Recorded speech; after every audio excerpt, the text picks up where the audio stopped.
अस्सलामुअलैकुम वरहमतुल्लाहि वबरकातुहू। नाज़रीन, उम्मीद करता हूँ सब खैरियत आफियत के साथ होगा। ये इंशाअल्लाह अज़्ज़ा वजल आज की इस वीडियो में उर्दू किताब जन्नती ज़ेवर का पार्ट नंबर 240 पढ़ेंगे। देखिए 52 नंबर पर ये जिस खातून का हमें तज़किरा सुनना, इनका नाम हज़रत राबिया बसरिया, नाम आपने सुना भी होगा। देखिए ये वो नेक बीबी और करामत वाली वलिया हैं कि तमाम दुनिया में इनकी धूम मची हुई है। ये दिन रात खुदा के खौफ से रोया करती थी। अगर इनके सामने कोई जहन्नम का जिक्र कर देता तो ये मारे खौफ के बेहोश हो जाया करती थी।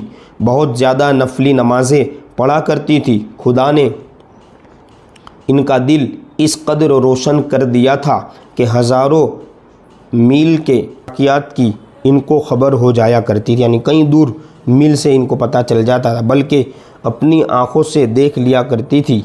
बड़े बड़े बुजुर्गान दीन इनसे दुआ लेने के लिए इनकी खिदमत में हाज़िरी दिया करते थे। इनकी करामतें और इनके अक़वाल बहुत ज़्यादा है जो आम तौर पर मशहूर हैं। 53 नंबर पर हज़रत फ़ातिमा निशापुरिया रदियल्लाहु ताला अन्हा। निशापुरी एक जगह का नाम है। ये बड़ी अल्लाह वाली हुई है। मिस्र के एक बहुत बड़े बुज़ुर्ग हज़रत सुन्नुन मिस्री अलैहि रहमा फरमाया करते थे कि इस अल्लाह वाली नेक बीबी से मुझे बहुत ज़्यादा फैज़ मिला है। हज़रत ख्वाजा बायज़ीद बुस्तामी रहमतुल्लाह अलैह का बयान है कि फ़ातिमा के बराबर बुज़ुर्गी में कोई औरत मेरी नज़र से नहीं गुज़री। वो ये फरमाया करती थी कि जो खुदा की याद से गाफिल हो जाता है वो तमाम गुनाहों में पड़ जाता है। जो मुंह में आता है बक डालता है और जो दिल चाहता है कर बैठता है, और जो खुदा की याद में मसरूफ़ रहता है वो फजूल कामों और गुनाहों की बातों के करने और बोलने से महफूज रहता है। मक्का मुकर्रमा में उम्रा के रास्ते में यानी जो उम्रा का रास्ता जाता है वहाँ पर 223 हिजरी में इनकी वफ़ात हुई उम्रा करते हो। ठीक है, देखिए इसके बाद 54 यानी 54वें नंबर पर हज़रत आमिना रमलिया रदियल्लाहु ताला अन्हा। देखिए ये भी बहुत बुलंद मर्तबा और बाकरामत वलिया है।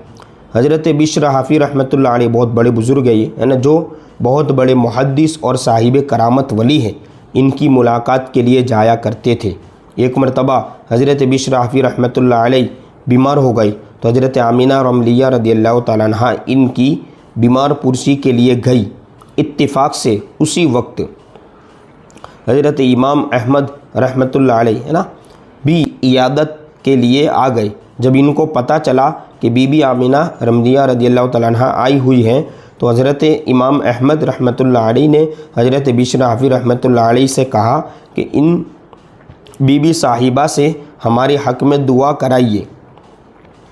चुनांचे हज़रत बीबी आमिना रमलिया ने इस तरह दुआ मांगी कि या अल्लाह अज़्ज़ा वजल बिश्र हाफ़ी और अहमद बिन हम्बल को जहन्नम के अज़ाब से अमान दे। हज़रत इमाम अहमद बिन हम्बल रदियल्लाहु ताला अन्हु का बयान है कि उसी रात को एक पर्चा आसमान से हमारे आगे गिरा जिसमें बिस्मिल्लाह के बाद ये लिखा हुआ था कि हमने बिश्र हाफ़ी और अहमद बिन हम्बल को दोज़ख के अज़ाब से अमान दे दी और हमारे यहाँ इन दोनों के लिए और भी नेमतें हैं। सुभान अल्लाह माशाअल्लाह। अब देखिए यहाँ से इस पैराग्राफ से पार्ट नंबर 241 में पढ़ेंगे।